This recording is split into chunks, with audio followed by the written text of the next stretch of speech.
Espace Agnata. Ok, super, merci. Ce que je vous propose, c'est, on n'est pas beaucoup, donc si vous voulez intervenir, poser des questions, bah, n'hésitez pas à ouvrir le micro. Vous pouvez écrire dans le chat aussi. Je vais essayer à chaque fois de regarder dans le chat en même temps. Donc j'ai deux écrans. Donc voilà, si vous voyez que je vois pas, bah, n'hésitez pas à intervenir en disant j'ai écrit quelque chose dans le chat ou bah, voilà. Mais lundi dernier, non, mercredi dernier, j'ai réussi à bien gérer les deux, donc on va faire pareil aujourd'hui. Vous vous êtes connecté, vous êtes inscrit aujourd'hui pour parler de projets professionnels, de choix professionnels. J'ai préparé quelques sondages pour pouvoir voilà, déjà savoir un peu qui vous êtes. Je vais d'abord me présenter. Euh, on va voir différentes choses. On va d'abord commencer à parler de bah, qu'est-ce que c'est le travail. Parce que bah, c'est le sujet central. Moi, je suis psychologue du travail. Donc, on va voilà, voir d'abord ce que c'est le travail. Puis ensuite, euh, moi, je vais besoin de savoir dans quelle situation vous êtes aujourd'hui. Et l'idée, ça va être de se poser la question d'abord ben, où j'en suis, pour après aller sur plusieurs étapes que je vous propose pour réfléchir à ce qu'on a envie de faire, ou de ne pas faire d'ailleurs, parce que j'ai remarqué, alors je vais aller sur ma présentation, hein. Donc moi je suis Sarah Amoureuse, je suis psychologue du travail, consultante dans l'entreprise depuis maintenant plus de 10 ans. J'ai arrêté de compter à partir de 10 ans, c'est fini, donc je reste à plus de 10 ans. J'accompagne les dirigeants et les managers et aussi les salariés, les personnes en recherche d'emploi, donc sur la partie vraiment travail. Et j'ai remarqué depuis alors, ces années où j'accompagne des personnes sur leur projet professionnel, que ce soit via des bilans de compétences, que ce soit via d'autres accompagnements qui ne s'appellent pas bilan de compétences, mais qui est exactement la même chose, c'est-à-dire l'objectif, travailler sur qu'est-ce que j'ai envie de faire, c'est que j'avais une certaine, moi, facilité depuis toujours, enfin depuis la faculté d'ailleurs, à avoir une stratégie de savoir où chercher, quoi faire. Et que je me suis rendu compte que cette stratégie-là, ben, elle n'était pas forcément chez tout le monde. Et que du moment que je l'avais, qu'on l'avait, en tout cas, que j'apprenais, et c'est mon idée quand j'accompagne les gens dans les bilans de compétences, c'est d'avoir la méthode pour que dans 5 ans, 4 ans, enfin dans plus d'années plus tard qui passent, j'ai pas forcément besoin de repasser par un bilan de compétences ou par quelque chose, un accompagnement plutôt long. C'est que j'ai les méthodes, j'ai les façons de fonctionner où je vais pouvoir moi-même, de façon autonome, à pouvoir aller chercher les choses. Si vous entendez un chat qui miaule, c'est le mien qui voilà, a décidé de participer aussi au webinaire. Voilà, donc ça c'est ce que j'ai envie de vous proposer aujourd'hui, c'est voilà, une stratégie, une méthode et surtout des outils pour arriver à nourrir vos réflexions. D'autant plus quand on est salarié et que on est... excusez-moi, il y a mon chat qui m'éclate sur qu'on est salarié et on se trouve pas forcément bien dans son travail. Et on a l'impression des fois souvent d'être coincé parce que on sait pas trop où est-ce qu'on pourrait aller ailleurs, on sait pas trop aussi ce qu'on pourrait faire. On a l'impression d'ailleurs qu'on ne pourrait pas faire autre chose parce qu'on a toujours fait ça dans sa vie. Et donc l'idée et l'idéal, c'est justement quand on est salarié parce qu'on est en emploi, on n'a pas forcément l'insécurité financière et on peut arriver à trouver du temps pour justement se projeter ailleurs, à prendre le temps de réfléchir, prendre une réflexion, prendre le temps de les outils, sans forcément avoir une angoisse. Alors les angoisses, elles sont autres, hein, elles sont liées au fait qu'on n'a pas forcément envie d'aller travailler tous les matins. Mais bon, voilà, c'est pour pouvoir euh, vous proposer ça, qui est en parallèle d'un guide que vous avez sûrement peut-être déjà vu et ouvert. Je vous avais envoyé le lien. Et à la fin du webinaire, je vous enverrai le PDF dans le chat tout ce qu'on voit aujourd'hui, ce soir, donc c'est 1 heure et demie sur le timing, hein, je vais tenir le timing, j'ai réussi mercredi, j'y arriverai ce soir. À la fin, toutes les étapes, tout ce qu'on va voir aujourd'hui, tous les outils qu'on va voir, vous l'avez dans le guide. Avec des vidéos, je vous montrerai à la fin pour qu'on puisse le survoler rapidement ensemble sur comment il est construit si vous ne l'avez pas déjà regardé. Voilà pour ma part. Et j'aimerais savoir, vous, qui vous êtes un petit peu. Alors, ne vous inquiétez pas, je ne vais pas demander de parler ou d'ouvrir le micro. Je vais lancer un sondage pour connaître un petit peu votre situation. Alors, le sondage, où est-il? Il est là. Ok. Donc normalement, vous avez un sondage qui s'affiche et il vous suffit de cliquer dessus et de mettre terminé.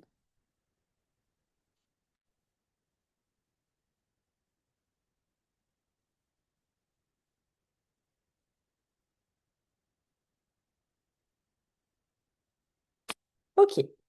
Donc je mets fin au sondage, tout le monde a répondu. Donc j'ai une majorité de personnes qui est salariée, une personne du coup qui est sans emploi et une personne qui est du coup en pause, en arrêt maladie ou congé. Ok. Bon, bah, très bien. Ça, je vais pouvoir argumenter. Et qui ici a déjà fait un bilan de compétences? Vous pouvez le mettre dans le chat. Les personnes qui ont déjà fait un bilan de compétences. Vous levez la main, ceux qui ont des vidéos. Ok, Laurence a déjà fait un bilan de compétences. Ok, donc une seule personne. Très bien. Ah, moi aussi, au moins deux. Ok, deux bilans de compétences. Ok, très bien. Alors, les objectifs ce webinaire, enfin en tout cas de ce que j'ai envie de vous apporter aujourd'hui, c'est de pouvoir se redécouvrir. C'est un petit peu une manière d'une boussole. J'aime bien cette image de boussole, de pouvoir aller chercher soi, donc qui je suis censée être, qui je suis censée devenir, qui j'ai envie de devenir. C'est ce que j'appelle moi le soi hein, en psychologie. Le soi, c'est la personne qu'on souhaite devenir. Il y a le moi, celle qu'on est, avec bah, toutes les choses qui peuvent nous bloquer, etc. Et l'idée, c'est d'aller vers le soi, la personne. On va dire, alors je vais pas envie de dire idéal parce que c'est pas le bon terme, mais voilà, cette personne que je cible, que j'ai envie d'être, avec laquelle je vais être le plus alignée possible. Il y a l'émotion, c'est-à-dire le E, parce que l'émotion, c'est pour moi la chose qui fait que notre indicateur, j'aime bien travailler avec des indicateurs qui vont nous permettre de nous dire si c'est la voie qu'on prend, si les choix qu'on prend, si ce qu'on vit, c'est OK ou pas avec nous. C'est va être vraiment notre guide dans tous nos choix et nos expériences. Le E, l'orientation, nos choix, nos objectifs finalement, c'est-à-dire que j'ai lu récemment dans un livre une belle métaphore que je vais reprendre, celle de l'archer hein, qui va vouloir tirer dans sa cible à des centaines de mètres. Et ben si il y arrive très bien, on va dire, quand il la voit, mais dès qu'on lui bande les yeux, eh ben, il va louper sa cible parce qu'il n'a pas la cible en vue. Donc du coup, quand on n'a pas d'objectif, qu'on ne sait pas vraiment où aller, c'est un petit peu plus compliqué de tendre vers ça. Mon propre exemple qui n'est pas d'un livre, mais moi j'utilise beaucoup plutôt l'exemple du supermarché quand je vais faire des courses, que je vais au supermarché, je ne sais pas ce que je veux acheter. Bah, qu'est-ce qui se passe? Ouais, ouais. Et bah, il se passe qu'on risque de passer beaucoup plus de temps dans le supermarché, qu'on risque d'acheter plein de choses et de rentrer à la maison et de se rendre compte que la seule chose dont on avait besoin, c'est-à-dire le papier toilette, on n'en a pas. Moi, ça m'arrive souvent. Papier toilette, je l'oublie quand j'ai pas fait ma liste, j'ai pas ma cible, pas mon objectif. Je rentre avec plein de choses dont j'avais pas besoin et j'arrive frustrée chez moi parce que je n'ai pas la seule chose dont j'avais vraiment besoin parce qu'il y en a vraiment plus.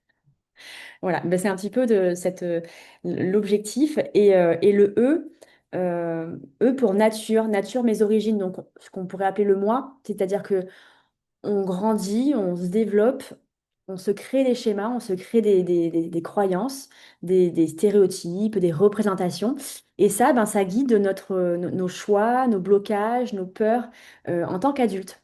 Et donc, en tant qu'adulte, on peut faire le choix de conscientiser ça. Enfin, le choix, en tout cas, on peut être accompagné pour conscientiser ça et faire le choix de faire différemment quand tout ça, ce n'est pas OK pour nous. Quand je m'arrête de parler, c'est qu'il y a quelqu'un qui rentre. Nous avons Olivier qui vient d'arriver. Bienvenue. Nous avons démarré. Donc, j'en suis au début à présenter ce qu'on va faire ce soir. On va commencer par ce terme travail. Euh, je vais vous lancer un petit sondage pour savoir, vous déjà, par rapport à ce travail. Alors, je ne sais pas, Olivier, si tu es salarié, salarié en arrêt ou en recherche d'emploi. L'idée, c'est de pouvoir avoir une réflexion. Là, aujourd'hui, vous, euh, votre sentiment par rapport à votre travail ou votre dernière activité, comment vous vous sentez? Est-ce que vous vous sentez satisfaite à votre place où vous devez être? 0, pas du tout. 5, tout à fait. Donc normalement, vous avez le sondage qui s'est mis en avant. Je vois que personne qui commence à répondre.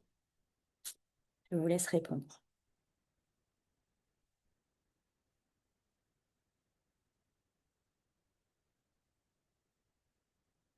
Ok. Alors, vous voyez pas, je vais pas vous le présenter parce que le mercredi dernier, j'ai essayé de le présenter, c'était une catastrophe pour changer les écrans, mais je vais vous le dire. On a une majorité de personnes, la moitié, qui ont répondu entre 0 et 1. Deux personnes à la moitié, 3, et une personne qui est tout à fait satisfaite et qui se sent tout à fait à sa place. Euh, il y a cette notion, alors j'ai écrit un article parce que je ne sais pas si vous avez pu regarder ou voir, j'ai un blog, donc n'hésitez pas à aller regarder toutes les semaines, quasiment toutes les semaines, je- je- j'écris des articles et je les publie. Parce qu'il y a cette notion que je me suis toujours, alors j'ai toujours pu remarquer, pourquoi quand on parle du mot travail, c'est souvent une image négative qu'on a. Et ce qui est le plus flagrant, c'est quand j'accompagne des personnes qui me parlent de ce qu'elles adorent faire dans la vie. euh, et qui me racontent pendant 15 minutes ce qu'elles font dans les activités, hein, des passions, des choses qu'elles adorent faire. Nous avons une personne qui vient d'arriver aussi. Bienvenue. J'ai perdu le nom. Ah, mais elle est repartie. Non, la Dark Smile, je vois. Bienvenue. Et donc, on parle pendant 15 minutes, 20 minutes de ces choses qu'elles adorent faire. Et puis vient l'idée après de dire, mais bon, voilà, là aujourd'hui, ce que j'aimerais voir, c'est qu'est-ce que j'aimerais faire dans ma vie comme travail. Et je suis toujours étonnée par cette ambivalence entre voilà ce que j'adore faire et maintenant, ben, je ne sais pas quoi faire comme travail. Et à chaque fois, ben, étonnée, je pose la question, mais il n'y a pas quelque chose qui vous vient de vouloir faire tous les jours, quelque chose que vous aimez faire et le lien ne se fait pas forcément. Et donc, du coup, j'ai fait des hypothèses, j'essaie de comprendre un petit peu. Et moi, mon hypothèse que j'en fais, c'est justement par rapport à cette origine, soi-disant origine du mot travail, tripalium, qu'on entend souvent des personnes qui évoquent ça, qui est un instrument de torture. Alors, je dis soi-disant parce qu'en faisant des recherches un peu plus poussées, cette connotation n'a pas tout le temps existé et ça fait qu'une centaine d'années qu'on l'utilise pour expliquer le mot travail. Je l'explique un peu plus dans l'article que vous avez le QR code là, que vous pourrez aller voir sur mon blog. Et donc, du coup, c'est comme si cette notion de travail, torture, pas bien, on peut pas être bien dans son travail puisque travailler, c'est forcément souffrir, entre guillemets, si je fais si je grossis le trait et que je généralise. Et donc, ça ne peut pas être quelque chose d'agréable. Moi, mon idée, c'est de te dire, est-ce qu'on ne pourrait pas trouver, bah, justement, se concentrer sur qui on est, ce qu'on aime faire et à quoi on a envie de servir dans le monde et comment je pourrais intégrer ça dans mon activité au quotidien, sachant que le travail, entre guillemets, avec un grand T, ça prend une grosse partie de notre journée et de notre vie. Ce mot travail, et aujourd'hui, je vais l'utiliser comme ça, c'est que je l'englobe par activité. Qu'est-ce que j'ai envie de faire de ma vie tous les jours? Et et cette activité, je veux qu'elle soit rémunérée ou pas? Parce qu'il y a des personnes qui n'ont pas forcément besoin d'une rémunération particulière ou autre et qui vont, bah voilà, du bénévolat, par exemple, un projet, et qui vont, voilà, quelle activité? Donc, quand je parle de mot travail, je vais parler de mot activité. N'hésitez pas, hein, si vous avez des questions pour les personnes qui viennent d'arriver, hein, de pouvoir voilà, les poser dans le chat ou ouvrir le micro. Donc, l'idée. C'est premièrement sa situation. Là, on a vu qu'une majorité de personnes ne se sent pas forcément bien dans son travail. Et il y a une personne qui a répondu 5 sur 5, je me sens OK, je me sens alignée, donc là, je me sens bien. Je me sens bien, je me sens pas bien. Dans quelle situation on est? Quand je me sens bien, c'est pas parce que je me sens bien que je pense pas forcément à changer ou à me dire bah tiens j'ai envie de transformer. Voilà, il y a pas de, enfin, l'idée c'est pas de culpabiliser en disant bah, je comprends pas, tout va bien, je comprends pas pourquoi j'ai envie de changer. On peut très bien être bien et vouloir en profiter. Je profite de mon activité, je continue, je me pose pas de questions. Ou alors bah, je me sens bien mais je me pose des questions. Bah parce que peut-être que alors, si je me pose des questions, c'est quand même peut-être des choses qui se passent dans la vie qui, voilà, bah, j'ai envie de peut-être découvrir. Est-ce que vraiment ce que je fais, c'est juste une habitude ou c'est quelque chose vraiment qui me plaît? Et là, on va commencer à avoir ce même processus de réflexion pour aller chercher si c'est OK avec moi ou pas. Et donc, les indicateurs dont je vais vous parler notamment ce soir dans ce webinaire. Je suis bien, mais j'ai envie de changer parce que j'ai envie de voir autre chose, parce que dans la vie, ben, on n'est pas forcément que sur une activité et qu'on n'a que ça qu'on aime faire. La preuve, dans notre vie après, hors travail, comme on l'entend avec le contrat de travail, j'imagine qu'il y a plein de choses que vous aimez faire. Vous aimez sûrement lire, vous aimez sûrement cuisiner, vous aimez sûrement coudre, vous aimez sûrement danser. On n'aime pas faire qu'une seule chose en dehors de ces horaires typiques de travail, comme on l'entend, contrat de travail. Ou on peut ne pas être bien dans son travail. Et c'est de se poser la question, est-ce que j'ai choisi mon activité à la base? Donc, je ne l'ai pas choisi, c'est quelque chose qui est un peu venu parce que, bah, voilà, parce que bah, à l'époque, quand c'était un peu cette voie-là, quand on n'était pas bon à l'école, alors je mets des petits guillemets parce que souvent j'entends des personnes qui sont en reconversion, justement, qui ont envie de changer et qui m'argumentent en disant dans un premier lieu, voilà, à l'école, de toute façon, j'aime pas ça, je veux pas faire de formation. J'étais nulle. Alors, est-ce qu'on est nul ou est-ce qu'on n'a pas vraiment aimé ce qu'on faisait à l'école? C'est quand même deux grosses choses différentes. Donc, je n'ai pas choisi, ou alors j'ai choisi, mais je n'en peux plus. Et donc là, si j'en peux plus, c'est de se poser la question, mais qu'est-ce qui fait que j'en peux plus? Est-ce que c'est l'activité en elle-même, le travail que je fais, ou alors est-ce que c'est les collègues? Est-ce que c'est l'environnement? Est-ce que c'est le management? Est-ce que c'est des activités qui sont trop contraignantes? C'est de pouvoir arriver à identifier ce qui fait que j'en peux plus. Parce que c'est pas forcément le travail en lui-même, et donc, ça va permettre de pouvoir aller comprendre, est-ce que du coup aussi, je suis en épuisement professionnel ou pas? Alors, quand je parle d'épuisement professionnel, je vais englober tous les out qu'on trouve, burn-out, bore-out, brown-out, enfin tout ce qu'on a inventé comme mot depuis quelques années. Sur perte de sens, épuisement, surréactivité, perte de sens, toutes ces choses-là. On va l'englober ensemble. L'idée, c'est d'arriver à identifier parce que ça va me permettre moi aussi de comprendre ce qui se passe chez moi, de continuer à me découvrir et de pouvoir du coup faire mes choix de manière la plus consciente possible. Et quand j'en ai marre d'un travail, mais que c'est pas lié à l'activité elle-même, mais que c'est lié au management, que c'est lié à l'environnement, que c'est lié aux collègues, il y a des moyens de pouvoir arriver à transformer ça et des choix qu'on peut faire pour voilà, modifier ça. Ça passe par essayer de transformer en interne à changer de structure, d'entreprise ou créer son entreprise. Voilà. Mais tout ça, ça se travaille, ça se réfléchit. Ça vous parle un petit peu toutes ces questions et vous arrivez à vous définir dans dans ce schéma? Est-ce qu'il y en a qui voudraient peut-être... Ouais, Élise, elle me dit oui, à fond. Ok, Anne. Ok. N'hésitez pas hein, si vous avez envie de commenter un petit pouce de Marina. Ouais. Donc ça, pour moi, c'est vraiment on va dire le socle et le terreau, c'est d'arriver à se positionner pour après savoir qu'est-ce qui va être ma priorité et qu'est-ce que je vais avoir envie de travailler. Et ensuite, une fois que ça c'est fait, euh, il y a ce schéma que j'utilise depuis mes premières années pour essayer de faire comprendre un peu la stratégie, en tout cas celle sur laquelle moi j'accompagne quand je fais des bilans de compétences et des accompagnements au projet, de travailler vraiment en entonnoir.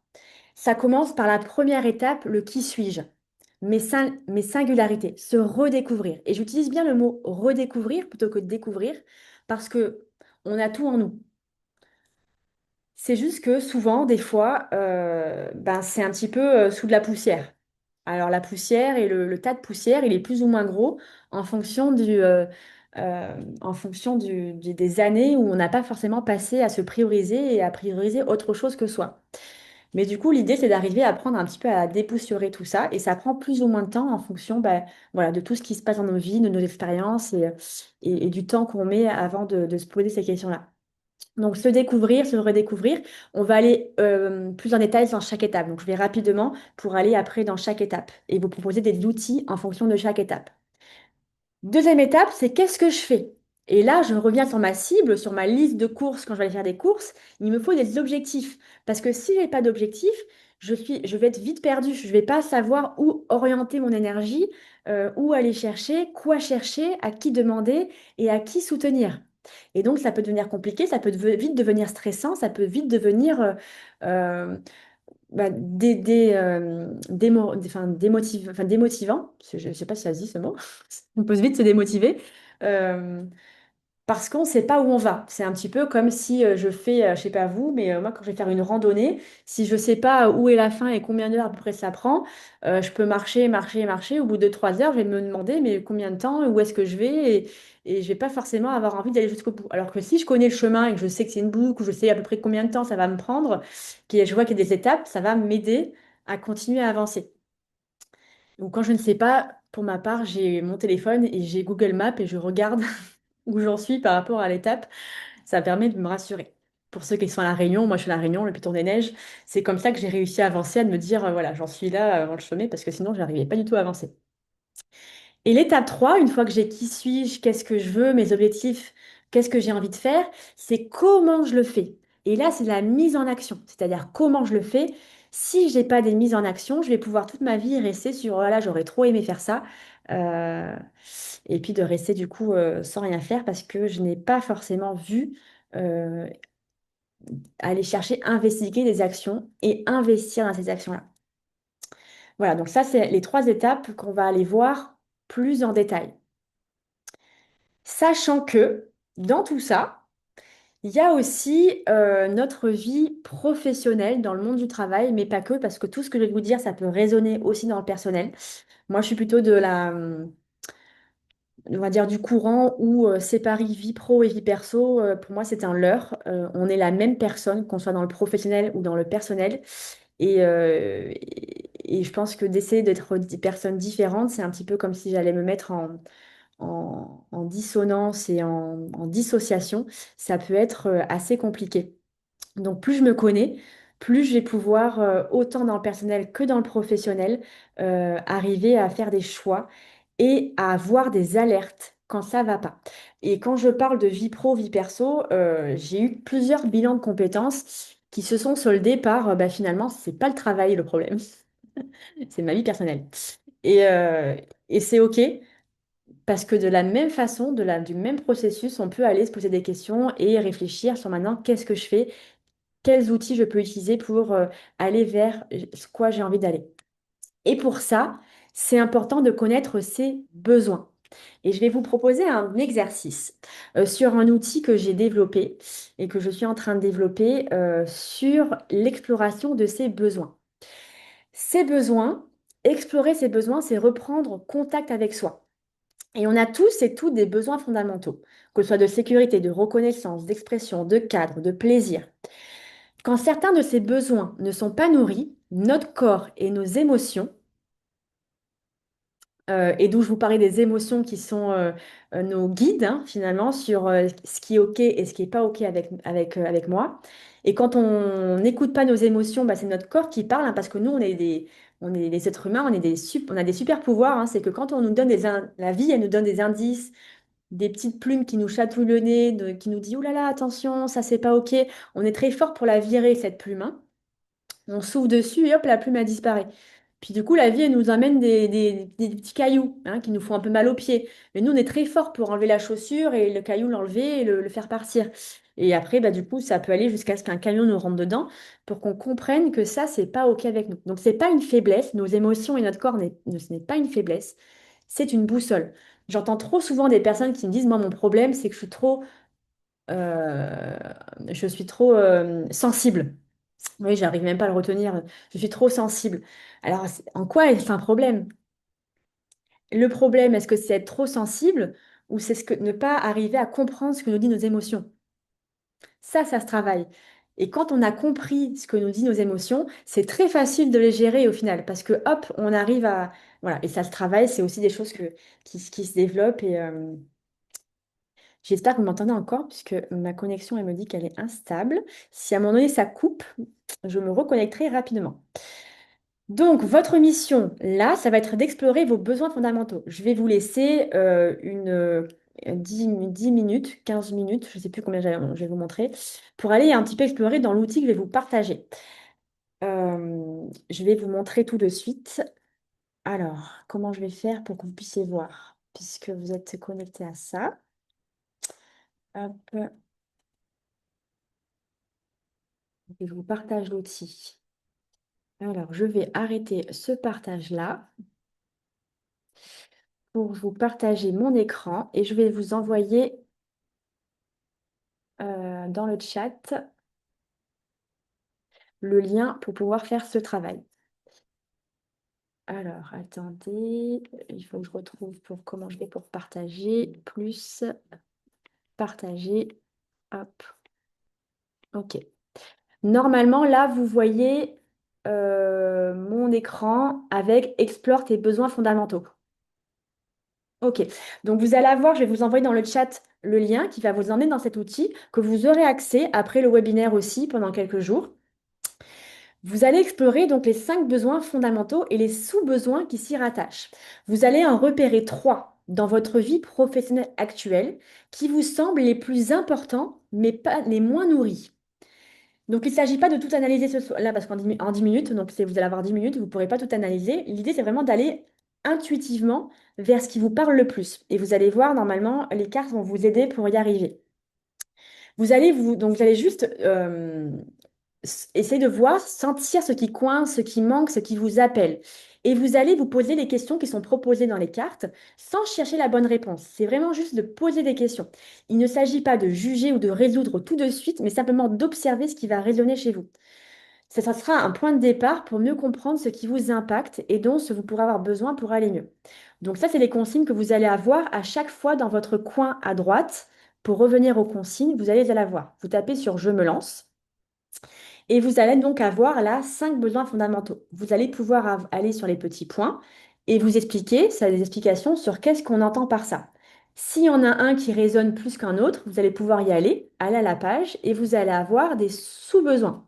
Là, pareil, vous pouvez explorer, vous allez avoir 10 minutes pour explorer et vous allez avoir à chaque fois qu'est-ce que ça sous-entend dans le travail, comment ça peut se traduire et des questions qui vous sont proposées. Donc, n'hésitez pas à noter les 3 besoins qu'il a comme ça dans les 10 minutes d'exploration vous parlent, pour qu'après, derrière, on aura un petit temps d'échange et un petit sondage aussi, de voir qui a identifié quel besoin.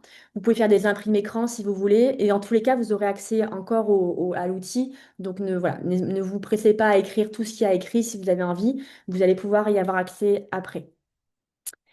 Est-ce que ça, c'est OK pour la consigne?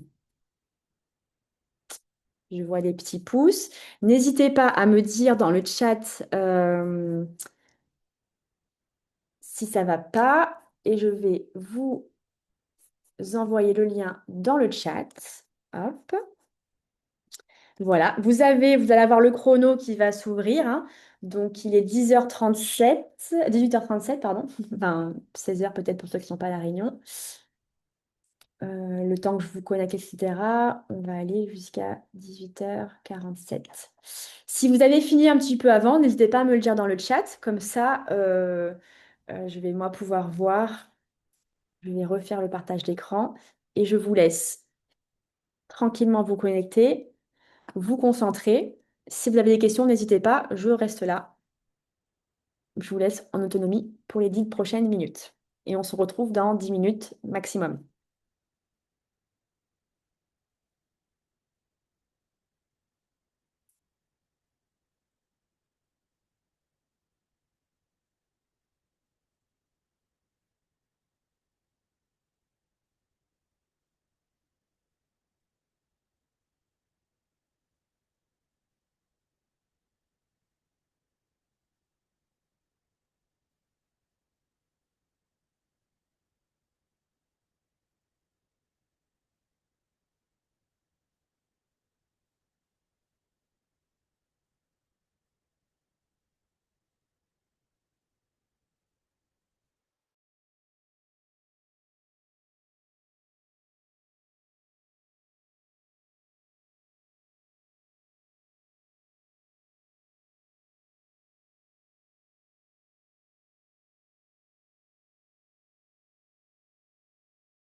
Donc, j'espère que tout le monde a réussi à se connecter, hein. N'hésitez pas si vous rencontrez un souci à me le dire.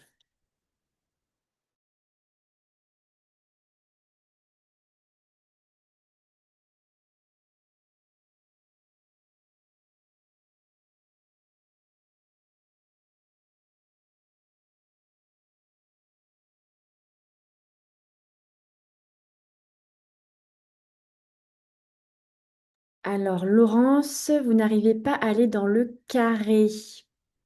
Non, alors le carré, en fait, il faut aller dans le petit rond et ça monte la carte en fait qui correspond au carré.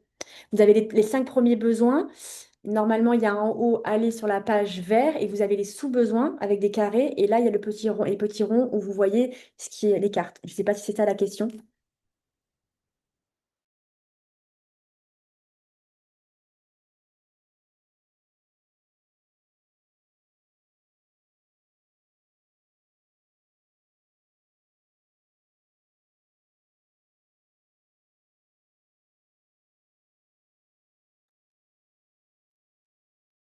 Est-ce que j'ai répondu à la question du coup, Laurence? Ah, je comprends pas. Euh, Quand vous avez, alors juste dites-moi, est-ce que vous avez marqué, attendez, je vais suivre avec vous. Tac. Normalement, vous êtes dans la partie consigne et vous avez dit je commence. Ensuite, vous avez la boussole des besoins et vous avez les 5 besoins: sécurité et stabilité, compétence et autonomie, expression de soi, cadre et limite. Quand vous survolez les ronds, vous avez une carte une définition. Si c'est quelque chose que vous avez envie d'explorer comme besoin, vous allez aller sur la fenêtre du dessus, aller à la page. Et là, effectivement, vous avez des carrés. Dans chaque carré, vous avez des ronds. Vous survolez les ronds et quand vous survolez les ronds, il y a une petite carte avec définition dans le travail, question introspective. Donc, c'est ça qui se déroule.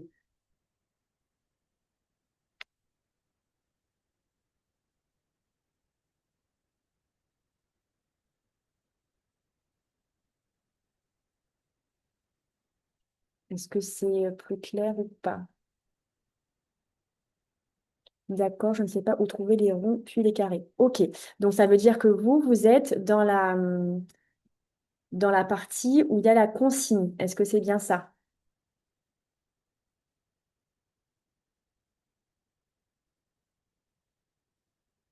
Oui. Et donc en bas, vous avez normalement je commence. Je me lance plutôt. Oui, et bien vous cliquez sur je me lance. Et ça va vous envoyer sur la première partie avec les besoins. Et c'est des ronds en violet.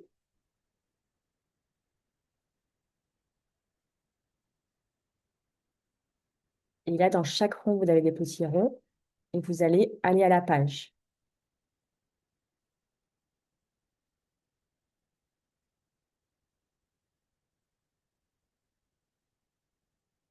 Est-ce que ça fonctionne maintenant?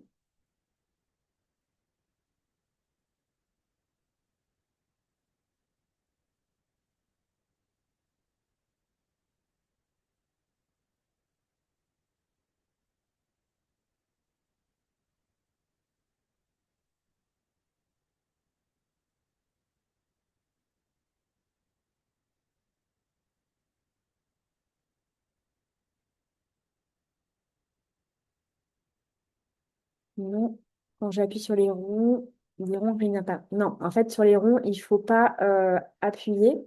Il faut passer juste dessus. Pour appuyer, c'est quand vous allez à la page. Aller à la page, ça, il faut cliquer. Le rond, c'est une fenêtre enfin, qui se s'ouvre toute seule, en pop-up un petit peu. Pour aller dans les sous-besoins, il faut appuyer sur aller à la page. C'est pas grave, Audrey. Est-ce que vous avez bien reçu le lien pour l'outil des besoins? Ah, alors oui, Laurence, pour pouvoir aller sur... peut-être, effectivement, vous êtes peut-être dessus. Parce que pour aller sur l'outil, il faut aller sur le lien que j'ai envoyé en chat et que je renvoie.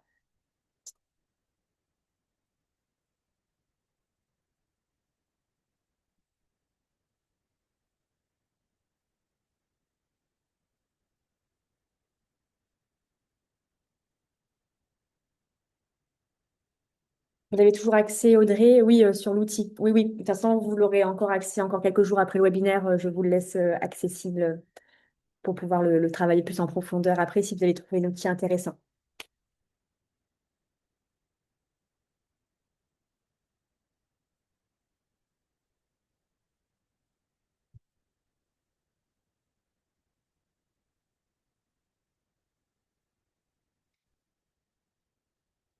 Et Laurence, pour vous, est-ce que ça fonctionne en cliquant sur le lien?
Oui, effectivement, merci Olivier. J'avais pas mon micro d'ouvert, merci. Donc, on va reprendre ensemble. Donc, avec déjà voir ce qui s'est passé chez vous pour ces 10 minutes à peu près de regarder. Voilà, vous aurez le temps de vraiment tout aller regarder un peu plus en détail sur les prochains jours. Je vais vous proposer, si vous avez déjà noté des besoins, vous allez en choisir un, celui qui est en prioritairement, Voilà, si vous deviez en choisir qu'un parmi ceux que vous avez écrits, ça serait lequel en priorité? Et vous allez répondre au sondage, enfin le noter sur le sondage que je vais vous partager. Hop. Euh, voilà, donc sur les besoins fondamentaux, hein, les premiers, hein, de regarder un peu ce qui était. Voilà, je vous laisse répondre. Si vous deviez en choisir qu'un, ça serait lequel?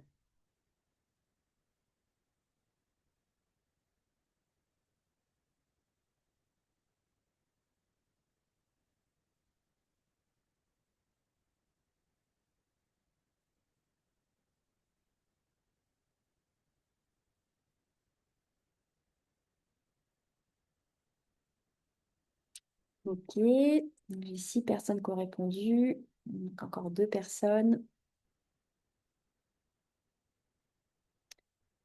Je laisse encore quelques secondes. 7 et une dernière. Allez, j'attends que le chrono passe à 1 minute et je stoppe le sondage. Ok. Alors, eh ben, je crois que je peux partager les résultats. Je ne sais pas si vous voyez le partage des résultats là. Ouais, voilà. En fait, ben, super, c'est magnifique. Je vais apprendre à découvrir Zoom, c'est vraiment super, c'est très aidant. Donc, on voit qu'il y a... qu'est-ce qu'on voit là sur ces résultats-là? Est-ce, est-ce qu'il y a des choses qui vous viennent? Qu'est-ce que vous en pensez?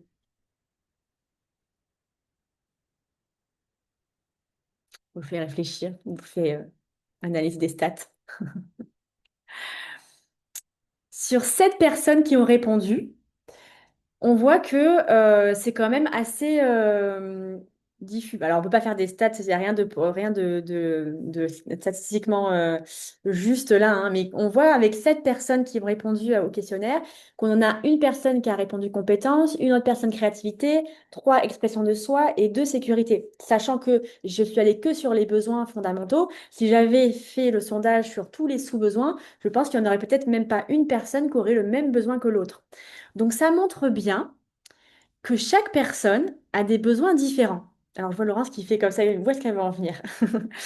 Euh, et ça, en fait, pour moi, c'est quelque chose qui est hyper intéressant et important à voir. C'est que quand du coup je suis dans un monde du travail, mais dans le monde personnel aussi, hein, que je suis entourée forcément d'autres personnes. Je suis donc forcément entourée de personnes qui n'ont pas les mêmes besoins que moi. Et quand je ne comprends pas mes besoins et que je ne comprends pas que les autres ont des besoins aussi qui sont différents et que je n'essaie pas de les comprendre aussi, qu'est-ce qui arrive? Bien souvent, conflit, problème, je me sens pas bien et je suis en colère et je fais des suppositions. Alors j'utilise beaucoup les accords Toltec et on va pas en parler ce soir parce que sinon ça va durer 3 heures, mais je fais des suppositions. Eh ben, il a fait ça parce qu'il voulait absolument avoir ce poste-là et parce qu'on est sur ses propres besoins qui ne sont pas assouvis et donc on va supposer les besoins des autres en partant souvent du principe qu'on a les mêmes besoins ou les mêmes façons de penser. Et donc plus je connais les miens, plus je vais pouvoir me centrer sur moi et surtout pouvoir faire des demandes qui vont être en cohérence et qui vont venir normalement pouvoir eh ben, répondre à certaines problématiques, certains conflits intérieurs et avec les autres que je pourrais avoir. Et ça, c'est d'autant plus important pour les personnes qui managent. Voilà où je voulais en venir sur les besoins. Donc les besoins, c'est voilà, quelque chose qu'on a besoin d'aller explorer. Et qu'est-ce qui nous aide à savoir si un besoin il est nourri ou pas, à votre avis? Indicateur, si on reprend la boussole du départ. Exactement, Orlan, merci. Les émotions, c'est ce qui va nous permettre de pouvoir dire OK ou pas OK. Si je ressens de la colère, si je ressens de la peur, bien souvent, ce sont des émotions qui nous disent, hé, il y a un besoin là que tu n'as pas compris, donc tu n'as pas réussi à assouvir. OK. Est-ce que vous voyez toujours mon diapo avec l'image, la boussole, comme ça, avec la personne qui fait... Ouais, vous voyez toujours? OK. Donc, on revient sur mon entonnoir avec la première étape. Qui suis-je? Donc, c'est comprendre ses valeurs. Ah, donc les besoins, les valeurs. On ne travaille pas sur les valeurs, je ne vous ai pas fait faire un exercice sur les valeurs, mais les valeurs, c'est autre chose qui est aussi important d'explorer parce que c'est ce qui va me permettre d'aller chercher qu'est-ce qui me motive, qu'est-ce qui est important pour moi qu'il faut absolument que je respecte pour être aligné à qui je suis. Il y a aussi du coup mes zones d'enthousiasme, qu'est-ce qui me plaît, qu'est-ce qui me donne de l'énergie, qu'est-ce qui me permet de pouvoir me sentir bien dans ce que je fais. Bonjour de nouveau à Daxmal qui se reconnecte. Et nos compétences, qu'est-ce que je sais faire? Mais au-delà de qu'est-ce que je sais faire, qu'est-ce que je sais faire et qu'est-ce que j'aime faire? Parce qu'il y a plein de choses qu'on sait faire mais qu'on n'aime pas forcément faire, hein. Et c'est là où ça peut être le problème, c'est que où on est bien parce que oui, on fait les choses, etc., mais qu'on ne se sent pas forcément épanoui, mais parce qu'on fait des choses que oui, on sait faire, parce qu'on a appris à le faire, parce que bah, ça va avec nos études, ça va avec notre formation, mais c'est pas ce qui nous donne vraiment de l'énergie. Qu'est-ce qui me fatigue? Qu'est-ce qui me met en colère? Parce que effectivement, ça, c'est des émotions, c'est des choses aussi qui vont me permettre d'aller comprendre qu'est-ce qui est OK pour moi. Et c'est souvent d'ailleurs ces émotions-là qui nous apprend le plus sur nous. Malheureusement, c'est souvent quand c'est le plus difficile qu'on apprend le plus et le plus rapidement sur soi. Donc mes valeurs, qu'est-ce qui est important pour moi? Mes besoins, qu'est-ce qui me manque pour aller mieux? Comment je fonctionne? Qu'est-ce qui me bloque? Et qu'est-ce que j'ai appris dans mes expériences de travail où ça va pas, qu'est-ce que j'apprends justement sur moi? Qu'est-ce qui m'a aidé? Qu'est-ce qui m'a empêché d'aller vers mon soi? Qu'est-ce que je souhaite garder? Parce qu'on apprend plein de choses dans notre enfance, notre façon, notre histoire, des choses qui nous font pas du bien, mais il y a aussi des choses qui nous aident et qui nous permettent d'avoir ce qu'on a envie d'avoir, qui nous permet de réussir, qui nous projets. Et qu'est-ce que je souhaite transformer? Puisque si je ressens de la colère, si je ressens de la tristesse, si je me sens pas bien, de la peur, c'est qu'il y a forcément, c'est un signe qu'il y a quelque chose qui demande à être transformé pour aller vers l'émotion, la seule qui nous dit OK, continue, qui est la joie, la satisfaction et donc toutes ces déclinaisons qu'on peut avoir.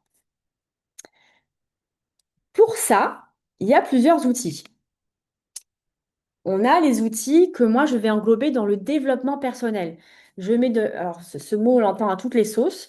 Ce que j'entends par développement personnel, c'est tout ce qui nous sert à pouvoir aller nous découvrir, comprendre qui on est. Donc ça passe par des thérapies, ça passe par des lectures, des podcasts, des vidéos, tout ce qui va nous aider, des discussions, des webinaires, tout ce qui va nous aider à aller comprendre le fonctionnement, mon fonctionnement. Un autre outil, c'est être à l'écoute de ses émotions. Donc, j'ai envie de dire pleurer si vous avez envie de pleurer, crier sans être crier, soyez en colère, être en colère. Prenez ce temps-là pour vivre ces émotions-là et puis après, vous posez, vous dire, voilà, bon, ben maintenant, qu'est-ce qui fait que j'ai ressenti ça? Lire, visionner des vidéos, écouter des podcasts et vous avez certains questionnaires qui existent, qui sont en ligne, qui sont gratuits. Je vous en ai mis quelques-uns, c'est des liens cliquables que vous allez pouvoir retrouver dans mon guide, que je vais vous remontrer, où il y a ce qu'il y a tout juste après les présentations. Comme ça, j'arrête le partage et je reprends. Pareil, dans le guide, vous avez les liens cliquables, vous avez ces étapes-là, vous avez des vidéos. Vous pouvez cliquer sur les liens où il y a marqué en vidéo, où je vous accompagne dans ces questionnements-là. Donc, les questionnaires-là, Marco, stress, personnalité, valeurs, c'est pour pouvoir aller chercher des valeurs, des motivations, des traits de personnalité. Ce sont des outils, c'est-à-dire que c'est pour pouvoir vous aider à la réflexion, parce que je vois trop souvent des outils qu'on utilise et qu'on se dit, ben voilà, je suis comme ci, je suis comme ça. Ça, c'est le piège, je suis comme ci, je suis comme ça. C'est de rentrer dans des catégories ou de ne pas se trouver dans ces catégories-là et de se dire, oh là là, mais moi, je suis anormal. Alors, la bonne nouvelle, je vais vous avouer quelque chose, hein, il n'y a personne qui ressemble à personne. Donc, nous sommes finalement tous joyeusement anormaux ou normaux parce qu'on est qui on est. Donc, c'est des outils pour pouvoir nourrir la réflexion et pouvoir se dire, OK, je suis d'accord, c'est vrai que je suis comme ça. Ah ben non, ça, je suis pas d'accord. Et c'est vous qui choisissez ce que vous voulez garder pour aller creuser. Et vous avez ensuite la possibilité d'aller creuser des métiers en fonction des intérêts, notamment des intérêts que vous pouvez retrouver dans les questionnaires, des choses, des zones d'enthousiasme. Donc, vous avez là des liens de différents outils et dans chacun des outils, vous pouvez filtrer en cherchant des métiers par centre d'intérêt. Et ça, je trouve que c'est un outil qui est vachement bien parce que justement, bah, j'aime être en contact avec les enfants, je vais pouvoir aller travailler avec les enfants et je vais pouvoir aller voir plein de métiers en lien avec travailler avec les enfants parce que juste travailler avec les enfants, c'est très très large. On peut travailler avec les enfants, les soigner, on peut travailler avec les enfants animés, on peut travailler avec les enfants, les accompagner, on peut travailler avec les enfants qui ont des problématiques, tout ce qui est d'ordre social, donc c'est très très large. En fonction de qui je vais être plus attirée et des missions de vie, de ce que je donne, dans quoi je trouve du sens et de l'importance, je vais avoir différentes choses. Et je vous encourage à aller regarder différents outils pour pouvoir croiser les informations. Et à un moment donné, quand vous aurez tellement croisé et que vous aurez dit, bah, je tombe toujours sur la même chose, bah, c'est peut-être un signe que justement vous avez fait un peu le tour et que les réponses, elles sont là devant vous. L'étape 2. Orienter mon énergie, qu'est-ce que je veux? Et donc là, c'est focus, objectif professionnel et personnel. Est-ce qu'elles sont alignées à soi, à qui j'ai envie d'être? Ça peut très bien être de prendre déjà aussi une feuille et de marquer, voilà, moi, la personne idéale, elle ressemble à quoi? Qu'est-ce qu'elle fait comme activité? Dans quoi elle s'investit? Ça peut être, oui, mais moi, ça, j'arrive pas du tout à répondre. Ben, réfléchissez aux personnes, aux personnages que vous adorez regarder, que vous trouvez, je trouve pas le mot, bah, que vous trouvez chouette, que vous adorez ce que le personnage fait, que ce soit fictif ou pas fictif, et allez regarder, inspirant, voilà, qui vous inspire, merci Orlan, qui vous inspire, et merci Élise, et notez ce qui vous inspire, parce que ce qui vous inspire, c'est vous en fait, c'est vos aspirations, c'est ce que vous aimeriez être, et donc, et c'est qui vous êtes, mais que vous n'avez pas forcément décliné et utilisé. Et donc après, on passe sur le comment. Donc l'étape 3. Mais avant d'aller sur l'étape 3, je crée mes objectifs. Et donc là, pareil, dans le guide que vous avez peut-être déjà vu et que je vous envoie à la fin en PDF, vous avez une méthodologie pour aller travailler sur vos objectifs et vos priorités. Parce qu'on peut avoir très envie d'acheter une maison. Voilà, moi, ce que j'ai très envie, c'est d'avoir une maison vue mer. Ok, très bien. Mais bon, pas possible, quoi, parce que j'ai pas l'argent. Ok, mais de combien j'ai besoin? Ah ben je sais pas. Donc vous voyez déjà là, je peux pas répondre à mon besoin parce que je ne sais pas, j'ai pas objectivé. Donc première des choses, c'est objectiver de combien j'ai besoin. Ok, j'ai besoin de temps. Maintenant j'ai vu, j'ai regardé un peu le marché, etc. Ah mais si je fais ça, ça pourrait être moins cher. Ok, là j'ai un objectif financier. Maintenant, sur combien de temps je vais pouvoir faire ça et comment? Et donc mon objectif, je vais pouvoir effectivement peut-être pas l'avoir tout de suite à une première année, mais sur combien d'années? Et là, je vais pouvoir faire des étapes. Et donc, prioriser. Et bien là, prioriser, je vais pouvoir peut-être refaire ça parce que j'ai besoin de mettre autant de côté. Et ainsi de suite. Les outils pour les objectifs et pour le qu'est-ce que je fais? Vous avez différents outils qui sont en lien avec des réflexions en termes de transition professionnelle. Si je suis salarié, je reviens sur ça, hein, les dispositifs, mes stratégies, quelles priorités en fonction de mes besoins. Si j'ai besoin de changer, je vais avoir le licenciement, la rupture conventionnelle, la démission, légitime ou non. C'est-à-dire que je peux avoir des démissions qui sont décidées comme légitimes, notamment quand je suis en transition professionnelle. Vous avez par exemple le CEP, le Conseil en évolution professionnelle, qui est un rendez-vous financé, donc c'est quelque chose que vous ne payez pas, qui est gratuit, que vous devez obligatoirement faire avant de poser une démission, si vous voulez poser une démission pour un changement professionnel. Alors, je ne sais pas si vous connaissez déjà ce dispositif. Vous avez le lien cliquable, pareil, que je vous ai mis dans le guide, parce que vous avez un opérateur qui est dédié quand on est salarié, qui est différent en fonction des régions. Il y en a quand même une qui a une grosse partie du marché du conseil en évolution professionnelle. Si je suis en recherche d'emploi et inscrit à France Travail, bah, c'est France Travail qui est CEP, mission locale pour les jeunes.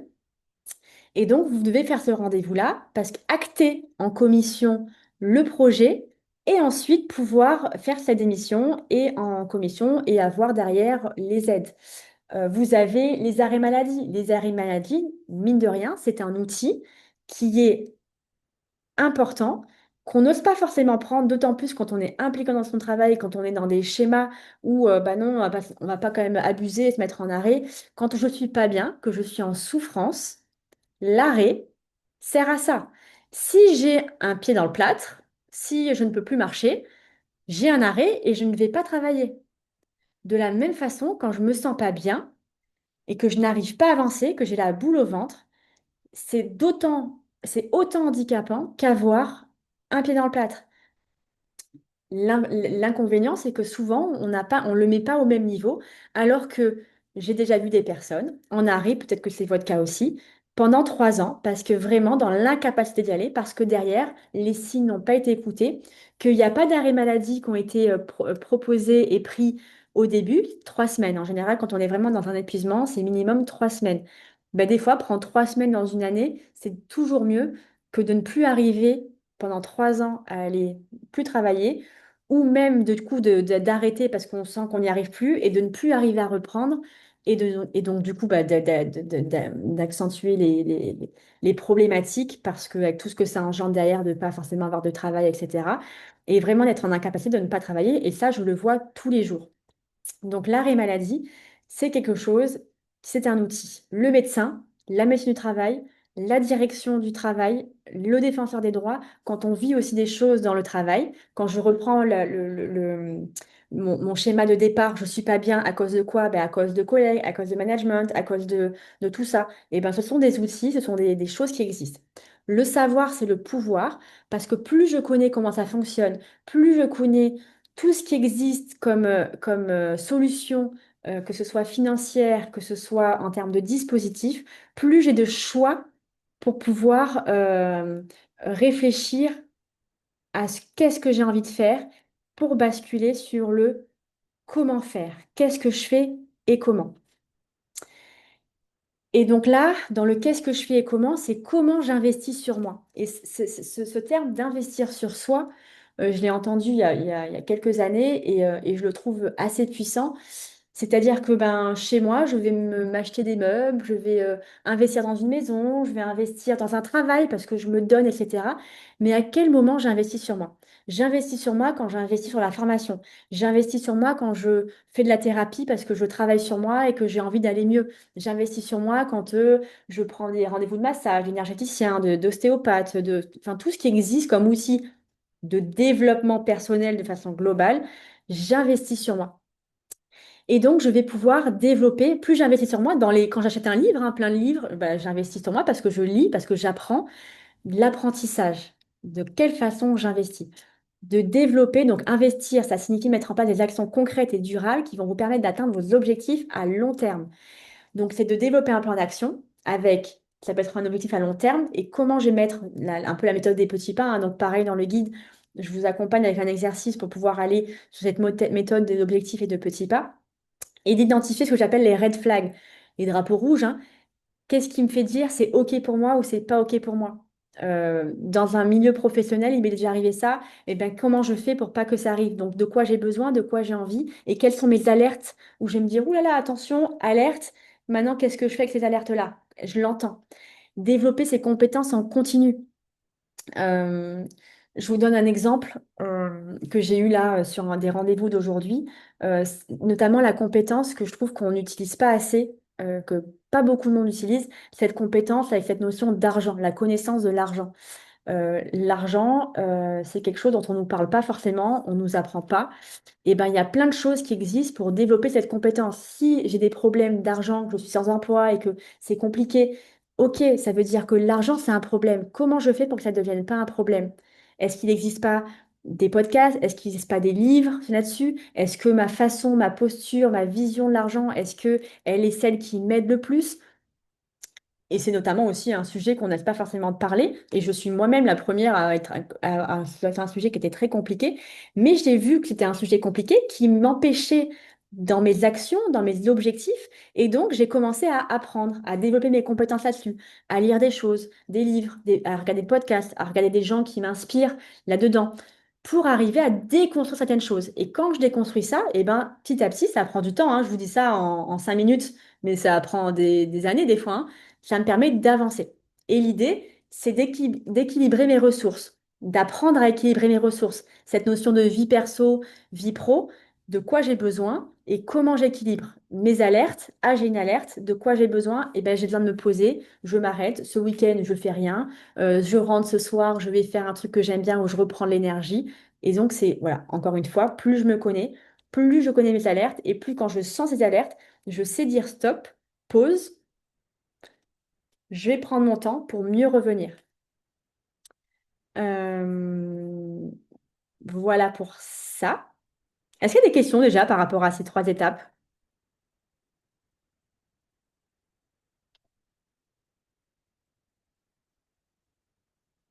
Ok.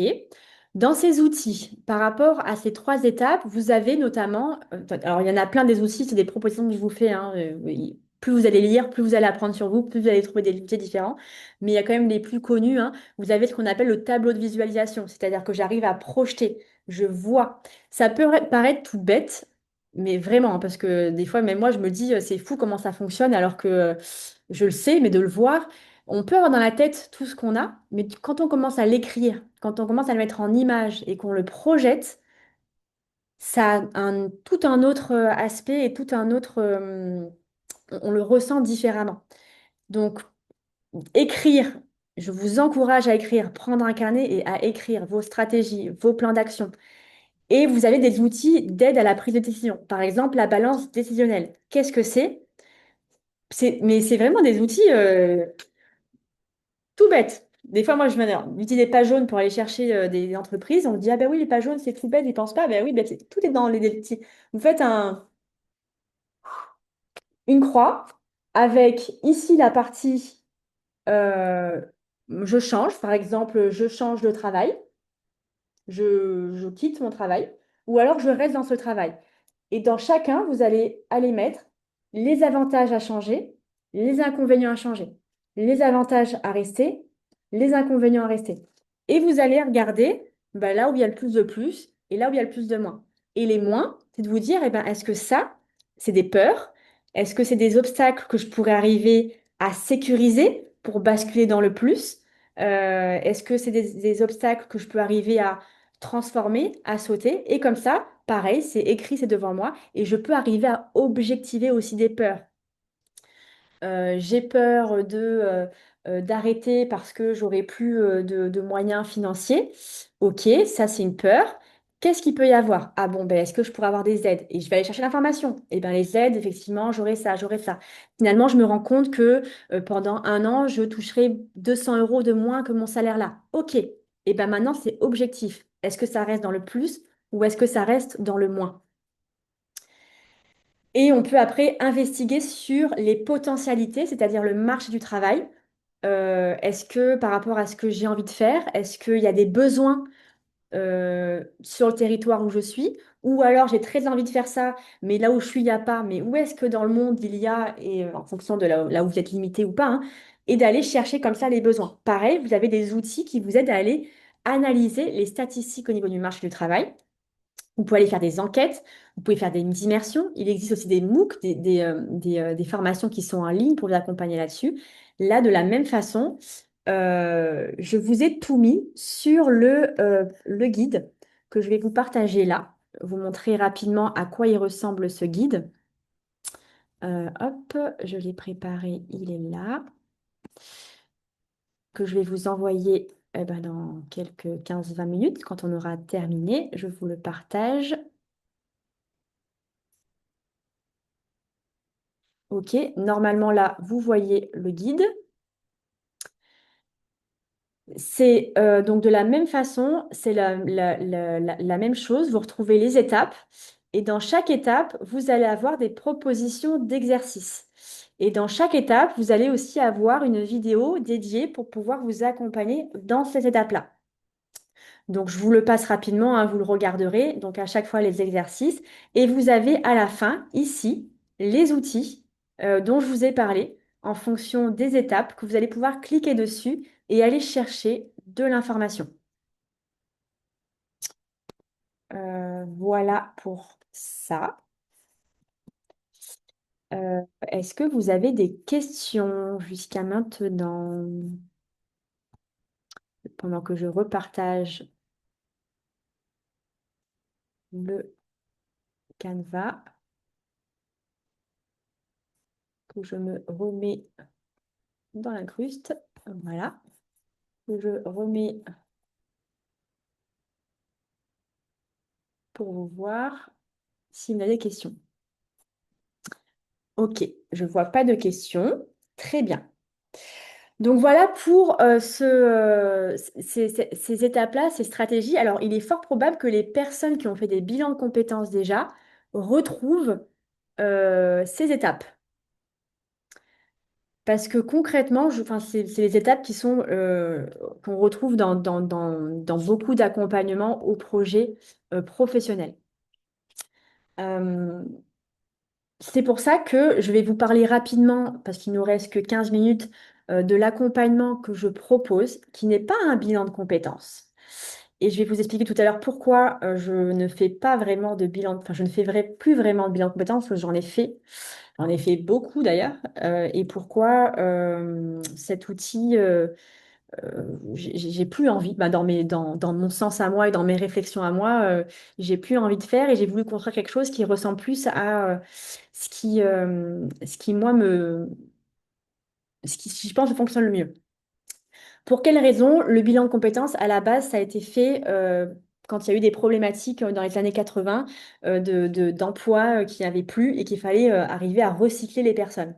Aujourd'hui, les demandes de bilan de compétences, elles sont beaucoup plus axées sur la recherche de sens, sur l'épuisement professionnel et souvent le moteur en premier qui donne envie de faire un bilan de compétences. Et donc, c'est un parcours que j'anime déjà depuis quelques temps et que là, cette fois, la nouveauté, c'est que je veux le faire en distanciel. C'est six ateliers du collectif. Pourquoi du collectif? Le bilan de compétences, c'est de l'individuel la plupart du temps. Le collectif, pourquoi? Parce que par expérience, en groupe, les personnes, elles avancent beaucoup plus vite. Parce qu'il y a toute cette notion d'intelligence collective, les échanges de parcours, les échanges de réflexion qui sont hyper... ça nourrit énormément et beaucoup plus que quand on est en individuel. C'est basé sur oser, enfin, en tout cas le parcours, je l'ai appelé oser. Oser pour s'observer. Donc deux ateliers où on va vraiment être sur qui je suis. Apprendre à se connaître, comprendre ce que l'on vit, son impact dans son action, identifier ce qui nourrit, ce qui nourrit l'épuisement, la souffrance, les choses que j'ai vécues dans le travail qui est du trauma, hein, parce que, alors je voulais pas utiliser ce mot trauma parce que ça peut faire peur, mais ce qu'on vit dans le travail, autant que dans le travail la personnel, quand on a des choses qui nous blessent, ça devient des traumatismes et ça du coup génère des peurs. Euh, S'ancrer, identifier ses zones d'enthousiasme, ses valeurs, ses besoins, ce que je ne veux plus, ses forces. En gros, c'est de pouvoir arriver à écrire, projeter son identité professionnelle et personnelle. Émerger, donc c'est de laisser émerger toutes les envies, dessiner un petit peu les contours de mon avenir professionnel, identifier les problèmes, trouver des solutions, pour après réinventer. Alors pas inventer, parce qu'on n'invente pas l'eau chaude, hein, mais réinventer, c'est-à-dire aujourd'hui, avec tout ce que j'ai, tout ce qui je suis, comment je peux le transformer, comment je peux l'utiliser aujourd'hui de la façon dont je l'utilisais pas forcément avant. Puisque si j'ai envie de transformer les choses, ça demande forcément de changer les choses. Mais quand on change, ça reste toujours des choses qui est liées à soi et à ce qu'on a chez nous.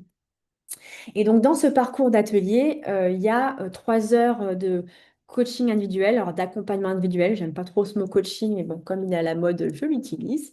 Un premier rendez-vous d'1h30 et puis ensuite, après, dispatcher en fonction des besoins, soit 45 minutes, soit 1h30. Voilà, ça c'est en fonction, on s'adapte au premier rendez-vous, à savoir comment on travaille ensemble. Le bonus par rapport à ce lancement, on va dire, comme c'est la première fois que je souhaite le faire en distanciel, j'ai rajouté 2 ateliers supplémentaires. Un où ça sera vraiment un rendez-vous d'accueil où on se cale et on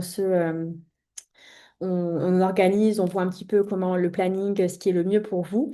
Et un dernier atelier qui sera un mois après l'accompagnement. L'accompagnement qui va être sur 2 mois. Le démarrage, c'est courant juin jusqu'au mois d'août. Et l'idée, c'est de pouvoir faire un atelier supplémentaire un mois après pour aller voir ce qui s'est passé le mois après par rapport à ce qui sera émergé, les plans d'action, etc. Voilà, c'est un petit peu un retour d'expérience. Et en supplémentaire, un support pour prévenir l'épuisement professionnel qu'on construira ensemble. Enfin, j'ai déjà quelque chose, mais l'idée, c'est pour l'adapter et de le construire aussi en fonction du groupe que vous repartirez avec. Le planning, il sera établi donc de manière concertée pour que ça puisse convenir à tout le monde. Donc, du coup, c'est un accompagnement sur 2 mois un groupe de 5 personnes minimum, donc je l'ouvre qu'à partir de 5 et 12 maximum, bah, pour pouvoir garantir des échanges et un cadre qui est sécurisant. Donc 18 heures d'atelier, 3h30 d'individuel. Personnel, minimum 1 heure par semaine, parce qu'en fait, l'idée, c'est de pouvoir vraiment faire des exercices entre les ateliers hein, pour pouvoir voilà, ben, s'investir. C'est de l'investissement en temps personnel. Ça demande du coup du courage, de l'énergie, une posture introspective, de la confiance bah, dans le processus et de la confiance en moi. Parce que dans la méthode, en tout cas, d'accompagnement, euh, parce que quand on choisit quelqu'un qui veut nous accompagner, ben, il faut forcément, l'idée c'est qu'on puisse construire une confiance hein, et se laisser guider par le processus et, voilà, et par ce que je pourrais vous apporter. Et donc, c'est aussi de l'investissement financier. C'est-à-dire qu'à la base, sur ces 18 heures d'atelier, et je compte pas les 2 heures d'atelier qui sont en plus, 3h30 les frais logistiques, parce que d'ailleurs, c'est des frais de connexion, d'outils, etc. C'est 1 359 € par personne. Sachant qu'un bilan de compétences, en moyenne, ben, il y a 2 personnes qui ont fait des bilans de compétences. En moyenne, enfin moi je sais que mon bilan de compétences, il est à 2 000 €. C'est depuis des années, les bilans de compétences sur les organismes, en tout cas que je connais fiables, on est toujours en moyenne à 2 000 €. L'avantage, c'est qu'on peut utiliser son CPF. Mais je vais vous expliquer pourquoi maintenant, moi, je ne fais plus de bilan de compétences, ou en tout cas que je vais en faire à la marge, parce que c'est pas ce que je préfère faire, parce que je trouve que c'est pas ce qui répond forcément le mieux aux besoins, aux objectifs, et sur quoi, pourquoi j'ai envie d'accompagner les personnes, notamment les personnes qui ont vécu des choses difficiles au travail. Euh, déjà, le CPF, ça veut dire Calliope. Calliope, c'est censé être un gage de qualité. Moi, je ne suis pas d'accord avec ça et j'ai écrit un article, si vous allez voir un peu sur mon blog, qui explique pourquoi ça. Je ne vais pas m'étendre là-dessus. C'est surtout une machine administrative qui permet à des grosses structures de pouvoir répondre et pouvoir le faire. Moi, ce que je trouve dommage, c'est que quand on utilise son CPF pour financer son bilan de compétences, c'est que derrière, s'il y a un projet de formation, eh ben, il n'y a plus d'argent sur le CPF. Et c'est très bien, je veux dire, c'est très bien que ça existe et c'est tant mieux qu'on puisse financer son bilan de compétences avec son CPF. Mais c'est vrai que moi, je ne sais pas pourquoi, si j'écoute ce que mon corps me dit et mes émotions me disent, ça me dérange. Et donc, c'est pour ça que derrière, j'ai souhaité faire quelque chose qui permette de pouvoir être dans un groupe, donc du coup avec un financement qui est dilué, avec l'intelligence collective d'un groupe et sans forcément devoir pouvoir utiliser son CPF. Euh, En plus des ateliers que je vous dis ça, sur l'âge, du coup, l'offre que je propose, c'est 857 € par personne au lieu de 1 300 et quelques. Cette offre, elle est valable jusqu'au 28 mai. Il est possible, et enfin, il y a des possibilités de financer en 2 ou 3 fois. Après le 28 mai, c'est 1 257 €. Je clôture les inscriptions le 7 juin pour pouvoir démarrer dans la foulée au minimum jusqu'à fin juin. Donc, le CPF n'est pas éligible, je le répète, parce que souvent, en général, on pose la question de nouveau. S'engager dans ce parcours, si on hésite, et c'est surtout qu'aussi je sais les retours que j'ai sur ce genre d'atelier et je sais ce que ça peut apporter. Si on n'est pas OK, je rembourse intégralement avant le deuxième atelier. C'est-à-dire que, alors, pas celui qui est offert, hein, vraiment le premier atelier qui démarre le parcours sur l'investigation. Si après cet atelier-là, on n'est pas OK, qu'on trouve que c'est pas finalement ce qu'on veut et que la façon dont je travaille, c'est pas OK, ça me convient pas. Enfin, d'ailleurs, peu importe la raison. Après, après le premier atelier, si j'ai pas envie de continuer, je rembourse intégralement l'accompagnement sans justification. Voilà, ça c'est l'offre. Je vais vous envoyer le lien de la page avec toutes les explications, le contenu, le planning. J'avais pas certainement envie de passer beaucoup de temps à vous détailler tout ça parce que c'est pas l'objectif. L'objectif de webinaire, c'était vraiment de pouvoir vous donner déjà les premières étapes, des choses que vous pouvez faire tout seul, hein. C'est d'être le guide. Il y a déjà beaucoup de choses. Si on y arrive seul, tant mieux. C'est quand on n'arrive pas seul et qu'on sent qu'on a besoin d'un appui qu'il est intéressant de pouvoir demander être accompagné. Et c'est pareil de la thérapie. Moi, je prône souvent la thérapie parce qu'on peut travailler sur soi avec des lectures, des livres, des podcasts, etc. Mais des fois, enfin, quand on sent que ça bloque et que ça prend du temps, et ben, de pouvoir être accompagné, ça peut accélérer le processus en fonction des outils qu'on... Ah, j'ai perdu les mots, je commence à être fatiguée. J'ai pas mangé avant le webinaire, j'aurais dû manger. Euh, Ça permet de, voilà, d'accélérer avec les bons outils au bon moment quand on en a besoin. Et la dernière fois, le mercredi, avant de démarrer le webinaire, je me suis dit, c'est beaucoup d'investissement pour moi, ce webinaire, les invitations. D'ailleurs, enfin, je sais pas, il y a peut-être des couacs avec les mails que vous avez reçus, mais ça m'a demandé beaucoup de temps, beaucoup d'énergie aussi.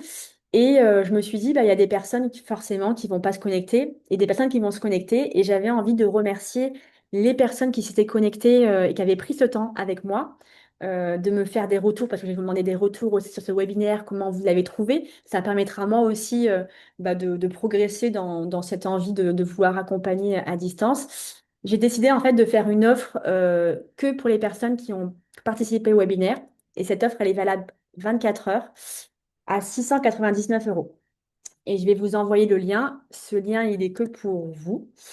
Et je sais qui a participé, donc si vous le partagez, je le verrai, je le saurai. C'est 699 €, c'est un paiement en une fois et ce lien, il expire demain à minuit. Voilà, après ça rebasculera sur les offres normales que je vous ai présentées tout à l'heure. Voilà, donc ça c'est voilà, je me suis dit, ben, moi, je suis contente que vous soyez connectés, que vous soyez restés jusqu'au bout. Et voilà, c'est pour moi, j'avais envie de pouvoir voilà, vous donner l'opportunité autrement de pouvoir faire autre chose. Je me tiens forcément disponible si vous avez des questions par rapport à au parcours OSE. Je vais vous remettre la présentation. Tac, tac, et tac. Bon, je vais laisser ça comme ça. Je vais vous envoyer là tout de suite, comme je vous avais dit, dans le chat, le PDF. euh, le PDF. Attendez, faut que j'arrive à faire. Comment? Alors, attendez. Hop, hop, hop, hop, hop. Je vais vous envoyer le PDF et comment je fais pour vous envoyer le PDF. J'ai réussi la dernière fois. Je vais essayer de faire ça. Le guide.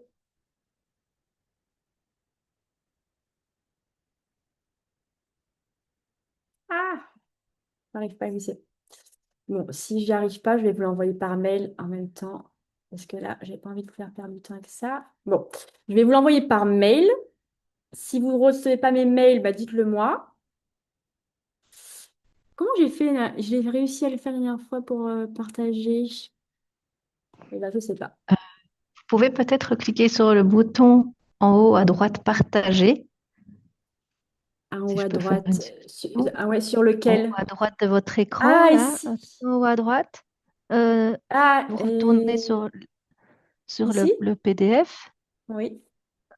Alors, il faudrait refermer ça, je Ah, pense, hein. Je ne suis pas certaine de mon coup. là? Et là, ici en haut à droite, est-ce que vous pouvez pas... Non, plus haut à Non, droite, parce que il y a un ça, c'est le can. partager. Ah, ici, partager. Je vois ce que vous voulez dire. Tac, tac, tac. Ou ici, est-ce que je peux partager Alors, c'est bizarre parce que j'avais réussi. Bon, je sais pas comment j'ai fait la dernière fois. Ah, ici, c'est bon, j'ai trouvé votre ordinateur. Je me disais bien qu'il y avait un petit truc fichier que j'avais pas retrouvé. Voilà. Hop, vous avez le PDF et je vais vous envoyer un dernier sondage pour avoir votre avis sur ce webinaire. Hop, je le lance. Et peut-être, voilà, si vous avez des questions, c'est là où je vais arrêter le partage de l'enregistrement.